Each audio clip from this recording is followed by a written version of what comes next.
And my name is Joe Wilkins, and Brian's with us here today. And Brian and I, we've done this before, so it's good to see you, Brian, and good to be on the same team again. So our role is to facilitate, the next 25 minutes of listening to your presentation, and then we'll have some Q&A afterwards. But let me go through and kind of give you an overview of how this works.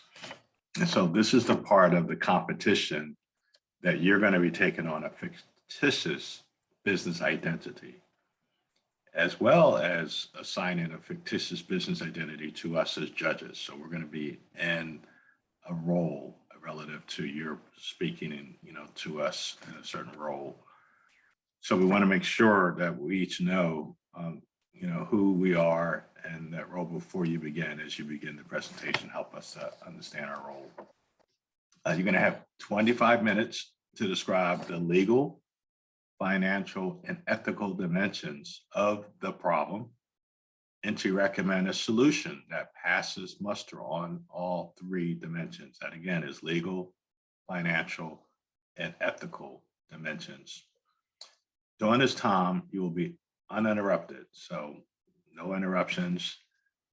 When you're finished, the judges will ask you a few questions. We'll spend about 10 to 15 minutes in Q&A and still in our role as assigned by you. And then after that, we will switch to a role which really just provides some feedback and some coaching for you for your next session. So any questions at all to that, to what's going to occur here? All right, well, we're excited. I show 49 minutes after the hour here. So we'll add 25 minutes to that and you may begin. All right, I'm going to go ahead and share my screen here.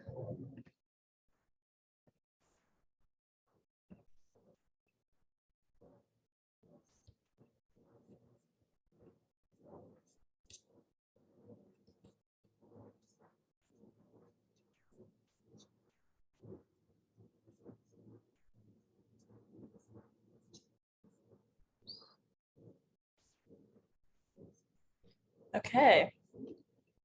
Good afternoon, everybody. My name is Kate Young. I am a legal consultant with the DMV Consulting Group. Today, I'm joined by my colleagues, Chloe Chu, an SEG analysis expert, and Cohen Kyer, a corporate consultant. Today, our goal here is to assess solutions that will push Nike towards a more sustainable future. We are all thrilled that you all could join us today, and my colleague Chloe will take it over now to set the stage for SDG and sustainability. Before we get started, let me explain what an SDG is and how important an ESG score is for a company, as well as we'll be addressing this term frequently throughout the presentation. And ESG is a term that stands for environmental, social, and governance. The environmental sector includes how a company is doing regarding energy use, waste, pollution, using natural resources in production, and sustainability regarding the environment as a whole.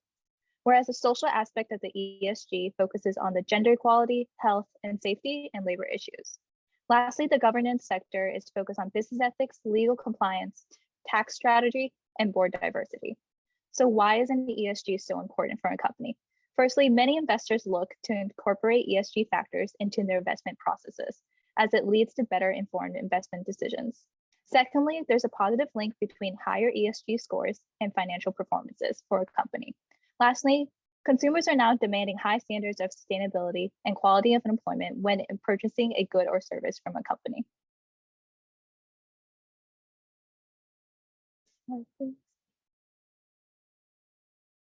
And today, our team from DMV Consulting, we're going to be pressing an issue that was found regarding your company's sustainability. First, we noticed there was no ESG score improvement in the past 2 years. So we found two underlying issues that can improve the company's ESG score, which is the company equity and disclosure and product stewardship. Within company equity and disclosure, we have 3 recommendations, which are reformulating sustainability goals, adjusting to equitable product pricing, and increasing product transparency. Then for the second issue of product stewardship, we also have 3 recommendations that can assist with increasing ESG scores, which can happen if Nike were to increase R&D investments, creating drop-off and repair locations, and lastly, to build a digital marketplace of used goods. Before our team dives into the recommendations, let's talk about sustainability and why Nike should care about sustainability. Sustainability is necessary to keep the world running. Without having a care of sustainability, there can be such grave negative impacts. One is health, because without sustainability, there can be more existing health threats or create new public health challenges. It can also affect the climate, which can lead to extreme climate events, temperature rising, and shifts in snowfall and rain patterns, which can then lead to ecosystems being negatively affected, with the water cycles being altered, habitats being destroyed, and animal behavior changing. Not only that, it affects people that lives on this planet. I like to break up into 5 Ps where it affects the people, the planet, partnerships, peace, and prosperity. Today, we'll be focusing on one of the sustainable development goals that your company has decided to focus their impacts on sustainability on. The one we are addressing today is SDG 12, that focuses on responsible consumption and production, which ensures sustainable consumption and production patterns. Within SDG 12, there are 2 specific points that Nike can focus their attention to, which are goal 12.2 and 12.5. 12.2 specifies by 2030, there's hopes to achieve the sustainable management and efficient use of natural resources. And 12.5 sets out this goal, hoping to achieve by 2030 to substantially reduce waste generation through prevention, reduction, recycling, and reuse. What has Nike done in sustainability? Well, Nike has had a success in certain aspects of sustainability. One is gender equality, where 50% of the total global employee base and 43% of leadership roles are filled by women. 2 is in 2019, the Fair Labor Association reaccredited Nike's social compliance program for the 3rd time, which is incredible. Number 3 is Nike has had a high ESG rating of 59 in 2019. However, it did decrease significantly in 2021. 4 is the use of sustainable materials, where 29% and 59% of materials are sustainable in footwear and apparel, respectively. As I said before, our team found that Nike's ESG score has decreased significantly in 2021, where in 2020 it dropped from 56 and then to 30 in 2021. And when comparing the number to one of your competitors, IBES, we can see the big differences in ESG scores. So how is it possible? Apparently, Nike has had a lack of transparency from disclosure of information given to the public. In these graphs on the right, we can see that Nike has a score of 21 and the actual required public disclosure score, where they would have reached a high of 26 if your company would have disclosed more information. Also, we can see that your company has a low actual additional disclosure score of 9, which is significantly lower than the leading company in the apparel industry of 64. In conclusion, we can conclude that Nike provided significantly less information compared to their competitors, which lowers your company's ESG score. As I pressed on, the lack of transparency and anonymous disclosure was an issue in affecting Nike's ESG scores. However, we did find that Nike could also improve their ESG score by implementing product stewardship. With the data provided on the slide, we can see that Nike actually has a score of 0, and the average score is 18 for all the companies in the apparel industry, and the best product stewardship score in the same industry is 100. With the implementation of product stewardship, Nike will be able to improve their ESG score in the coming years. There are some pitfalls that remain in Nike's corporation, which can/have negatively impacted Nike. One is ethical. There is a lack of transparency and disclosure, like I said before, and there's this insignificancy of energy consumption goals. Second is legal. Despite Nike not running into any legal trouble regarding disclosure or transparency issue, there is a potential to face lawsuits for misleading customers. Also, there are newer legislation that is being implemented regarding misleading information sustainability. For example, in October 2021, UK established a Green Claims Code, where brands must use any claims of any product being sustainable, and brands that utilize misleading or vague sustainability claims that omit information and fail to consider the entire life cycle of a product could find themselves in a breach of consumer protection laws, which is something Nike will have to understand and have to look out for in the future. Lastly is financial/business. Nike has a restricted access to ESG investment funds due to lack of disclosure and transparency with the information you provide to the public, and also a lower ESG score. And there's no product stewardship, which is highly recommended for improving your company's ESG score.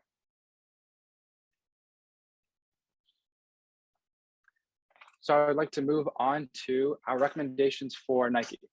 So in this first slide, we have just an overview of our first topic, which goes over Nike's equity and disclosure.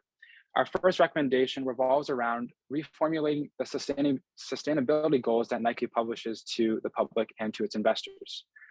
Our next recommendation is equitable pricing, which revolves around making sustainability for consumers an option instead of a privilege.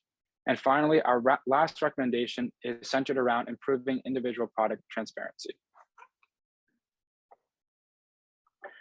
So as mentioned before, our first solution is reformulating Nike's sustainability goals. And in this example, I would like to focus on this one goal set by Nike, which is to increase sustainable materials in use from 2015 levels. And as you can see underneath that, we have the apparel sustainable materials and then footwear sustainable materials.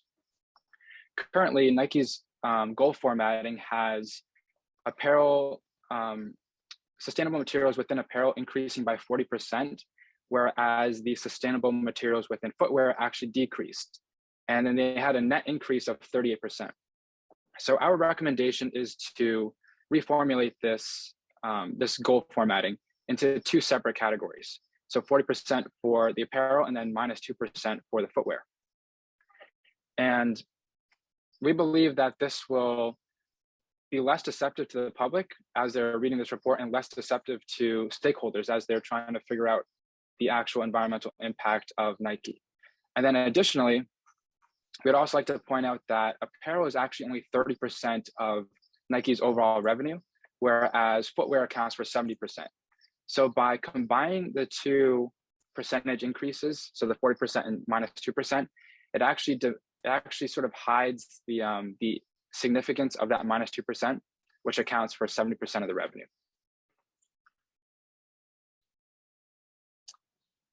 So our next recommendation is also focusing on the goals that Nike sets, and that would be increasing accountability towards meeting some of their goals, whether it be through incentives or disincentives, such as fines. And the reason why we bring this up is because Nike has had very little progress in actually achieving some of their most important goals. As you can see here, these are some goals that were set in 2015 that were supposed to be accomplished by 2020. We have energy consumption per unit, carbon emissions, energy consumption for textile dyeing and finishing, and then carbon consumption for textile dyeing and finishing. And with those goals were 25% and 35% respectively in reduction. And we can actually see that the actual progress was not even 50% for any of those. So our recommendation is to have some sort of incentive program for managers to actually achieve these goals, or on the other flip side of that, a disincentive program. So you could have some sort of fines maybe for managers who cannot achieve their goals. And now that we've talked about the goals that Nike sets, I would like to shift towards more an individual product sense. So in this recommendation, we would like to propose more equitable pricing. In the top, we can see the women's Air Force Ones, which are some of the most popular products that Nike sells. And so we have a $100 Nike Air Force One, and then we have a $110 sort of variants of that. And then in the bottom, we can actually see the sustainable alternatives. So these two products are actually made from, or a portion of them are created through sustainable materials. And our proposal is to create more equitable pricing, because by having more expensive sustainable alternatives, it doesn't really give the consumer any sort of incentive to actually purchase those. And it doesn't lead to Nike increasing their overall sustainability.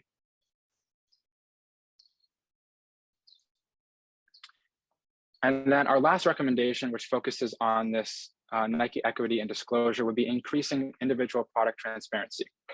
So on the left, we have this quote from Nike, made with at least 20% sustainable materials by weight.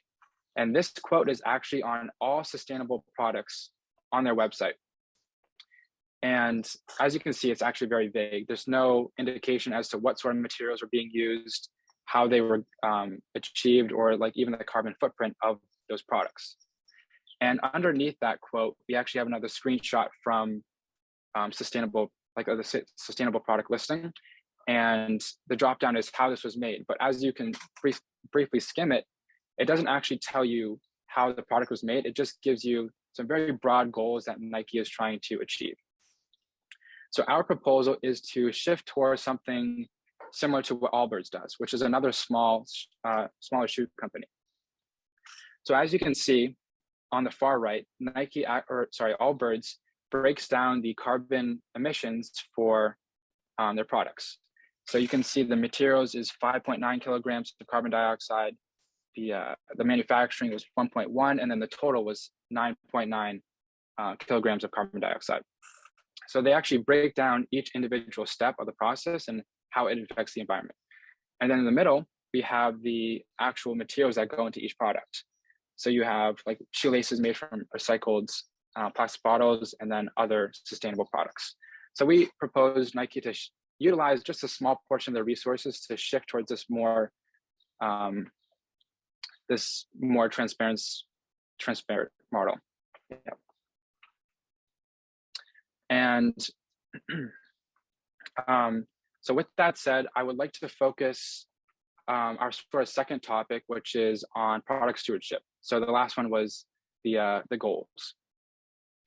So what is product stewardship? Product stewardship is essentially when a company takes responsibility over their product in the beginning, middle, and end of that product's life cycle. So in the beginning, the company would be responsible for, just making sure it gets to the consumer in a sustainable way. In the middle of the life cycle, they have, repairs or whatnot.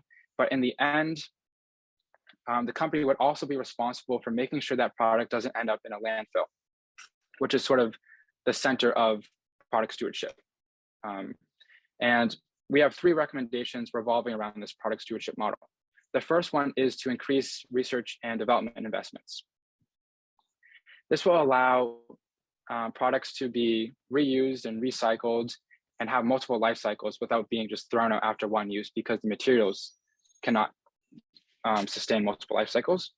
Our second recommendation revolves around creating drop-off and repair locations, which would allow consumers to bring back their used goods for Nike to refurbish. And then our last recommendation is centered around a used goods marketplace, which would allow Nike to sell those refurbished goods and give their products multiple life cycles, which would reduce the carbon emissions for each product.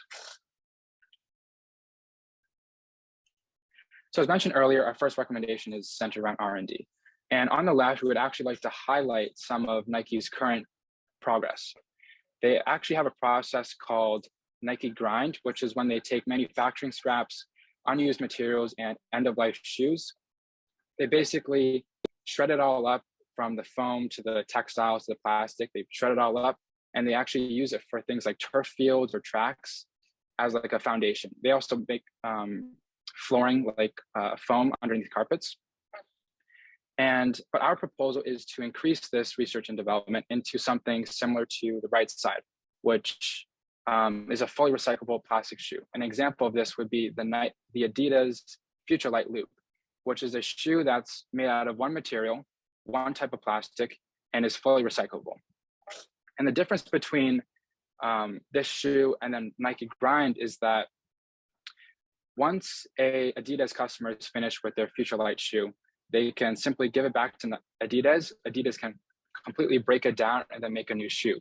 Whereas Nike, they don't have the research to yet break their shoes down into and then build up new shoes. They just have to use it into sport complexes.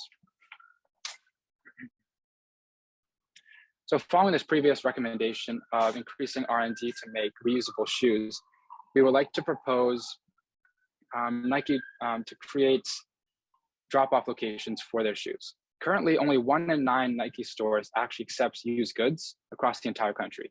And our proposal is to switch it to something closer to what Lululemon does with their program called Lululemon Like New. So currently, 1 in 3 Lululemon stores actually accepts used goods. And if a customer doesn't live by one of those stores, they can actually just mail it in or have an online exchange. And customers who participate in this program actually gain rewards towards future purchases. And then the profits from those purchases that Lululemon collects is actually reinvested into sustainability initiatives. So things like the R&D from the previous slide or other product stewardship initiatives. So we propose Nike to shift towards this drop-off and repair model. And our final recommendation revolving around product stewardship would be using those previously donated and then refurbished goods from the previous recommendation. We propose for them to create a digital online marketplace for their goods. And this would promote the idea of each shoe or each pair of clothing having multiple life cycles. And on this slide, we can actually see an example of this, another example from Allbirds. And this website is actually called Allbirds Rerun, which is where they take donated shoes, they refurbish them, and then they put them out back onto this new website. And as you can see on the right, we actually have some colors missing, some sizes missing because those sizes and colors have yet to be donated.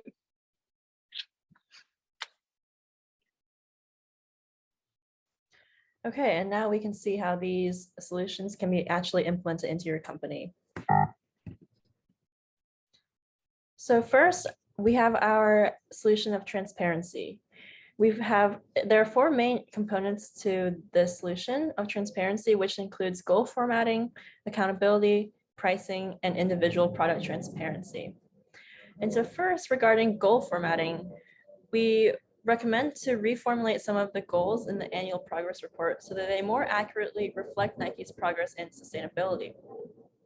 And this is a relatively simple switch, and so we would really like to see this implemented by December of 2022 so that it can be included in this year's progress reports. Second, we have accountability, which is important for executing and enforcing transparency within Nike. And how this can be seen as implementing performance incentives for management if they reach proposed goals in the company. Third, in pricing, we, as mentioned earlier, noticed that shoes made out of sustainable materials cost more than their counterparts made from new materials. And so here we would like to see adjustments in pricing so that the sustainable products have more of a competitive advantage in their market.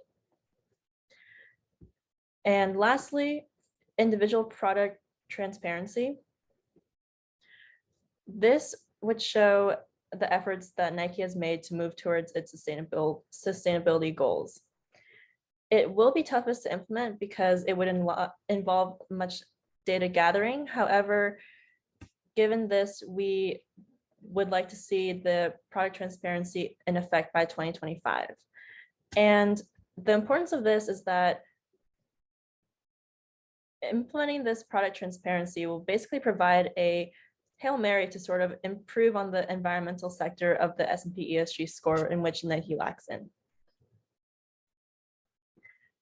In our second solution of stewardship, there are 3 components that we recommend in the implementation of your company.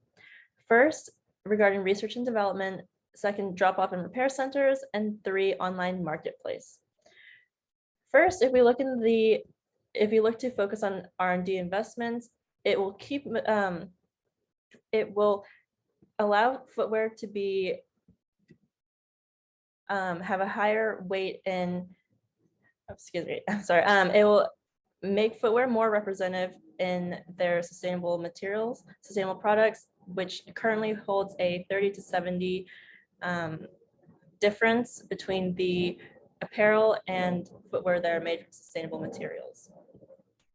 Second, in our drop-off and repair centers, there are currently 35 out of 325 Nike stores in which offer the repair centers.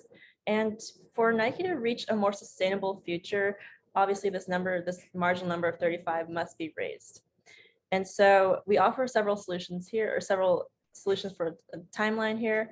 We would first like to see 100 of these Nike stores offering drop-off and repair centers by the end of 2023. And by 2024, we'd like to see it double to 200. And lastly, in 2025, all 325 stores, including new ones that are subject to open, all Nike stores would have the option for drop-off and repair centers. And this provides a circular supply chain rotation, which will help reduce the materials used in production within Nike. Lastly, in our online marketplace, we recommend to start a new section of the Nike website. And this can be easily done utilizing current resources to create this new section devoted to refurbishing shoes and clothing. And if implementing the previous suggestion, inventory management can be handled by stores that receive their products in the drop-off centers. However, we can also look at the refurbishment centers.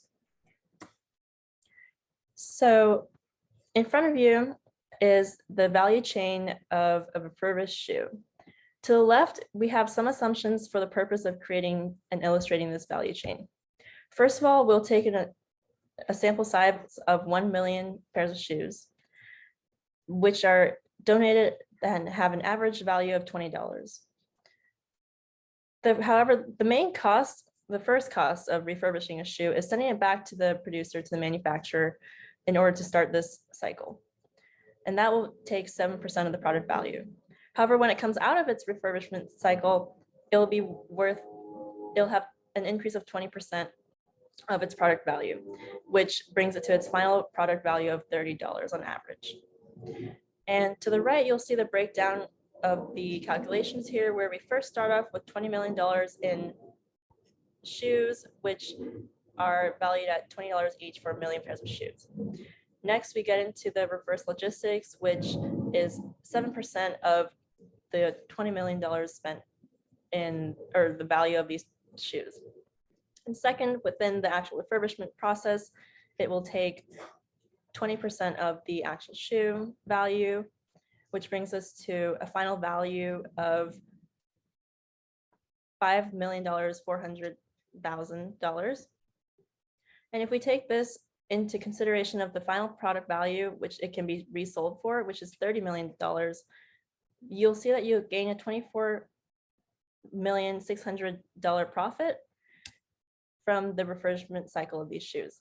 This great profit margin shows that these sustainable efforts that are used in Nike's brand can actually profit the company, as well as creating a more sustainable future.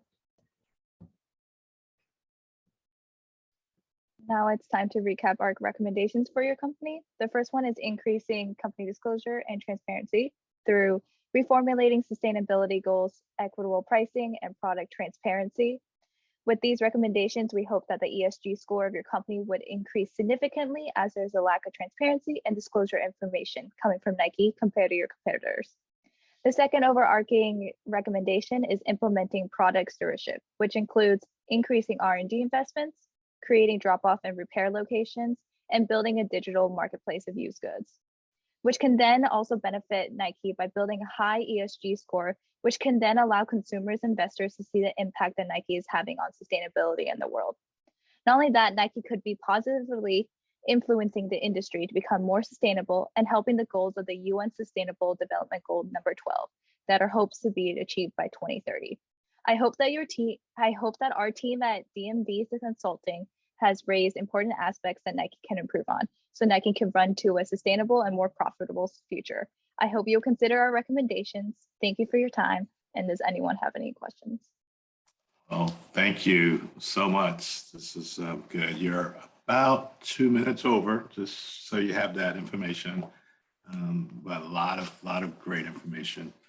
So, and again, it's just checking. It's just again, Brian and I that will be facilitating some Q&A on your presentation. So, again, great job, and yeah, a lot of information on ESG and the issues around our environment, particularly.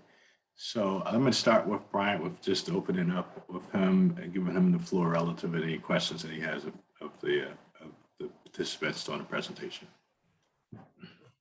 Thank you, Joe. Yeah, I have a couple of questions. When we were talking about it, the main focus was on the ESG rating for the company Nike, and we talked about the energy or waste and the production aspect of it.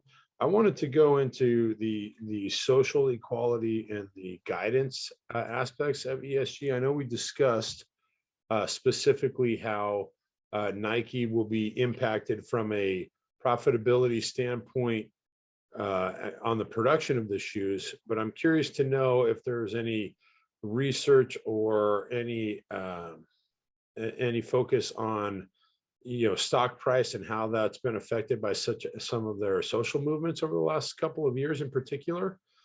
And I can recall specifically an ad campaign directly related to social equality, and maybe in the fall of 2020 with an NFL quarterback, and how that translated into a stock price effectively doubling over the last 2 years, which I think is important impact on one of those three themes. So that would be my first question is the deep dive into that social equality element of it. And I guess it also translates into the guidance, right? The management team and how they're focusing, or I guess consolidating those two elements. There's the manufacturing energy element, and then there's the social element that really affects the buying and selling of the stock price based on the outlooks for the company. Okay, I can press a little bit on this. Yes, we did some research into the social aspect of ESGs, and we have seen that there's been, I would say the social aspect does hit more than the environmental aspect as of right now. Like we said, you brought up Colin Kaepernick's recent controversy a couple years ago, which drove the market prices up, which were significantly big for Nike. But people have, like, research have shown that environmentally, like, it also has a big impact on how companies view Nike, because, for example, IBESCC is a big leading apparel sportswear, just like Nike is. However, IBESCC is putting more into their environmental sectors and their carbon emissions. They have better rates. They've been improving to 2025 goals. So I would say that, yes, they go hand in hand, but Nike could do a better job improving their environmental goals, because there is a big competitor who's also decreasing their carbon emissions and energy consumption significantly. So Nike needs to look out for that as well. Great, thank you. Yeah, I have a somewhat similar question. I know that Nike is really focused on their brand, and they do everything they can to maximize their brand value. And what I'm wondering, though, is there any research that really indicates that as a result of, look at the score here in front of me here, Nike score 0 for product storage. Is there any proven evidence that that score of 0 really impacts Nike's investors or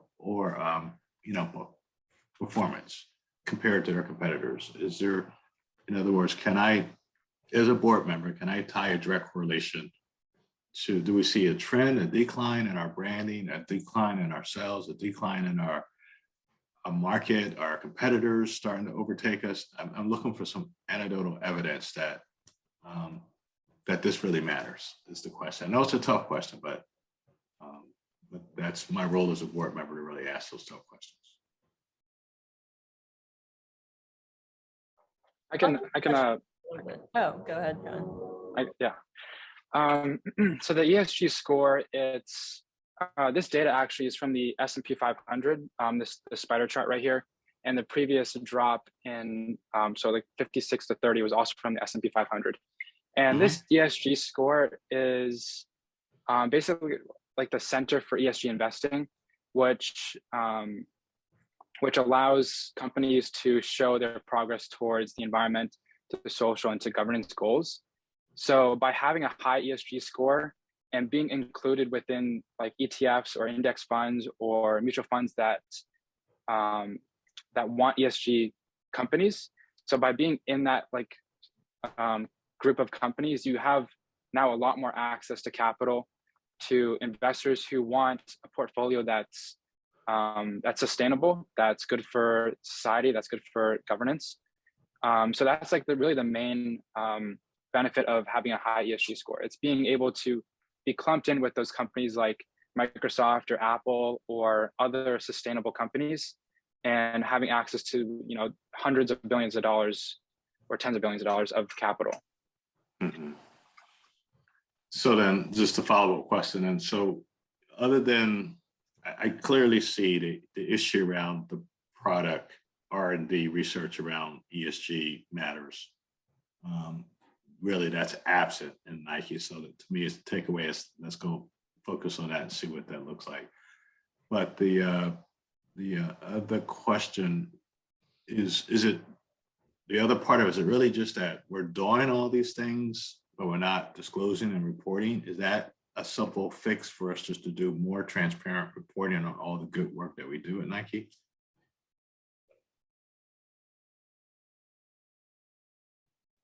I mean, while Nike has done a lot for sustainability, obviously, I think it's a little more than just an issue of transparency and really broadcasting the progress.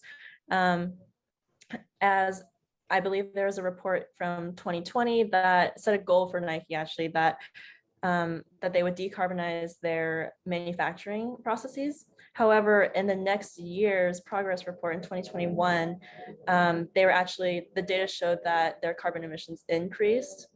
And so this would show that even if they wanted to disclose more of their like emissions or like just data revolving manufacturing, it wouldn't have a positive impact on that company unless they themselves actually reduce and actually put in efforts to reduce carbon emissions or other sustainable methods.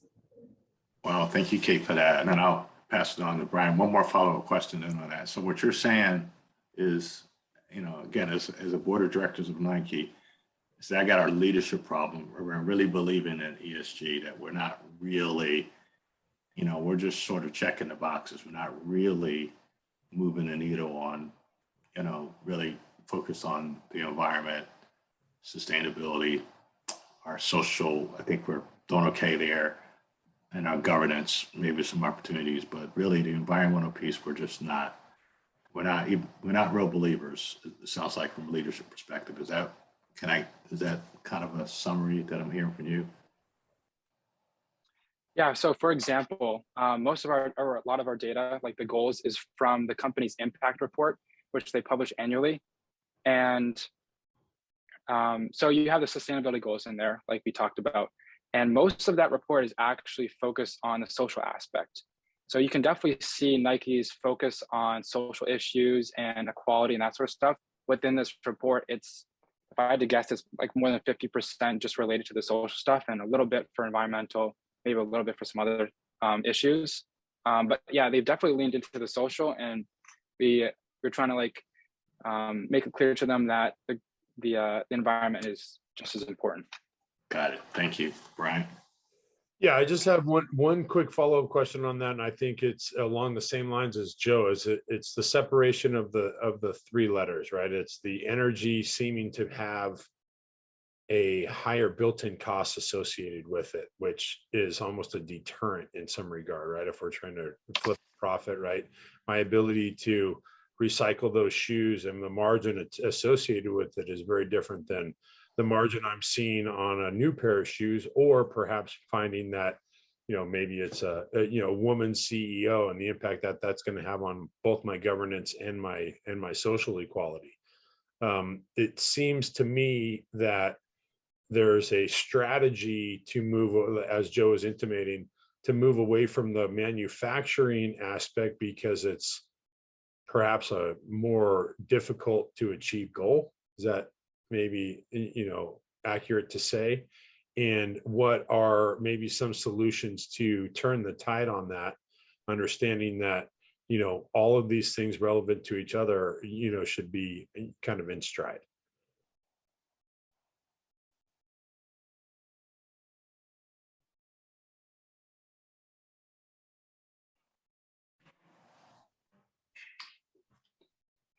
those comments.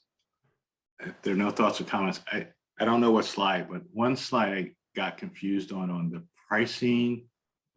I think you showed us a set of shoes that had pricing differences, and I didn't quite understand. That's the one.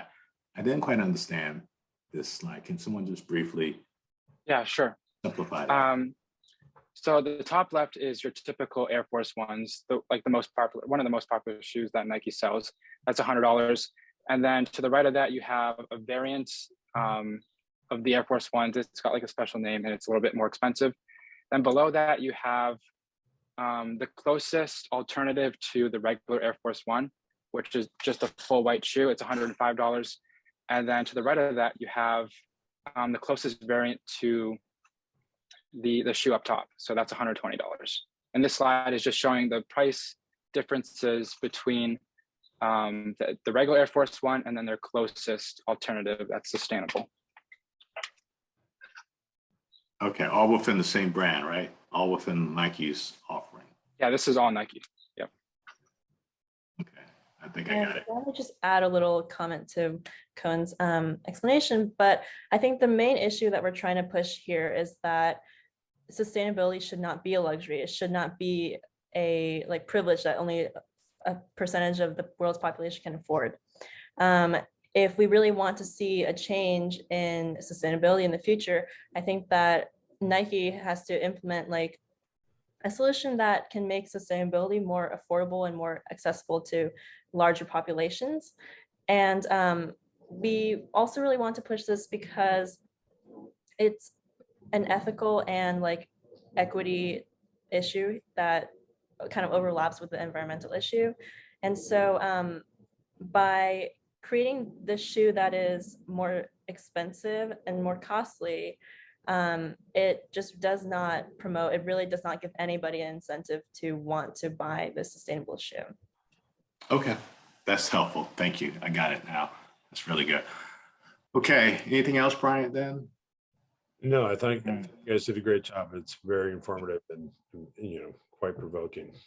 Okay, so we'll move into our next section. It's really just giving you some feedback. We're no longer members of the board of directors. We're just your coaches and you're providing mentorship and feedback for your next set of presentations. And so we'll have that dialogue. And again, Brian, I'll start with you with any feedback or coaching for the team.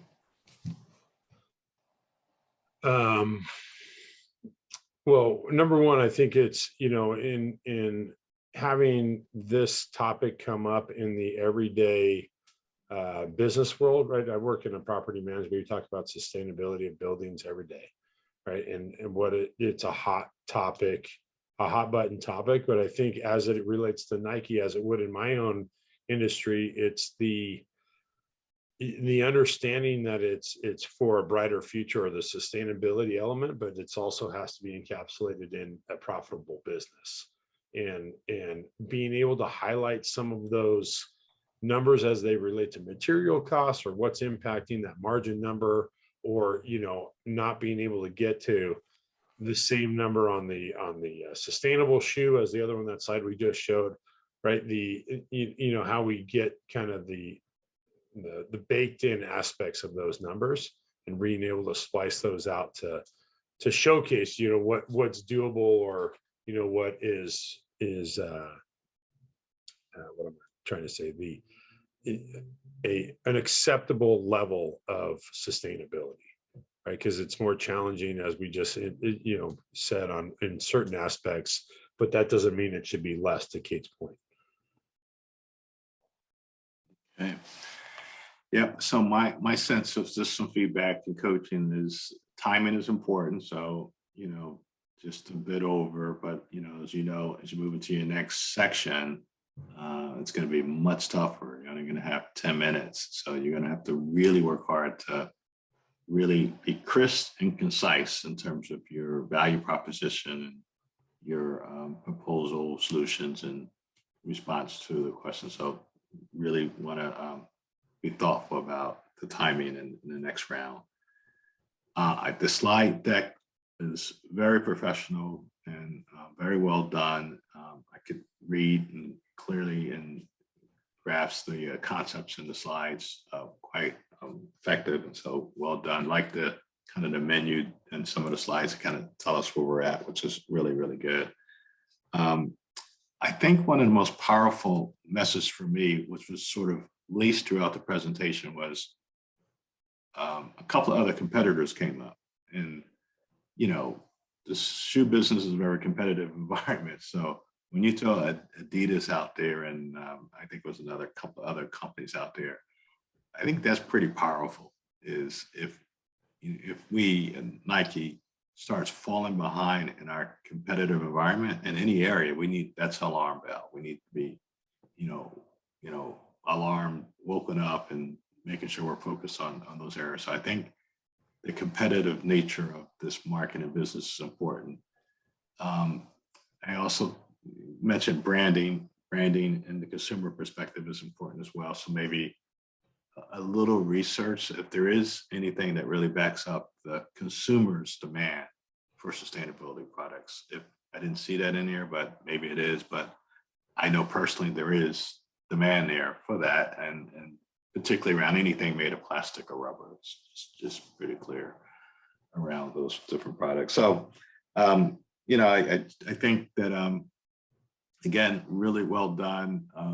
It's just getting a little bit more crisp and direct, and you know, going after the big areas that we identified under you know, disclosures, and the fact that you know, we're not really doing what we should be doing for a company our size, the scope and scale that's global. So, you know, kind of go from there.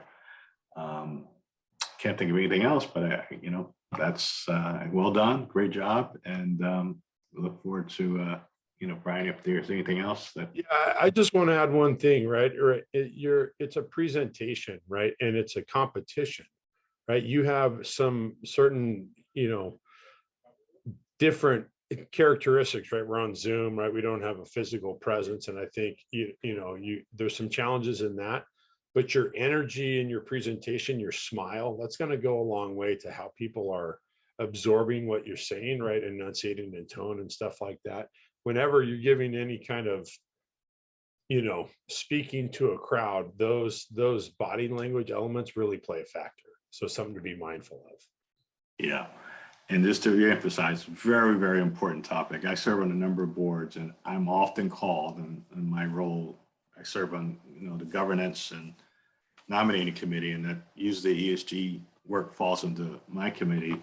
And I can't tell you the number of times I have to meet with T. Rowe Price or Fidelity, or, you know, to reaffirm our commitment at the board level around ESG topics. And it's a battle because, you know, at the board level, we want to see progress. However, you know, management's focused on profit, and it's just a balance of it all.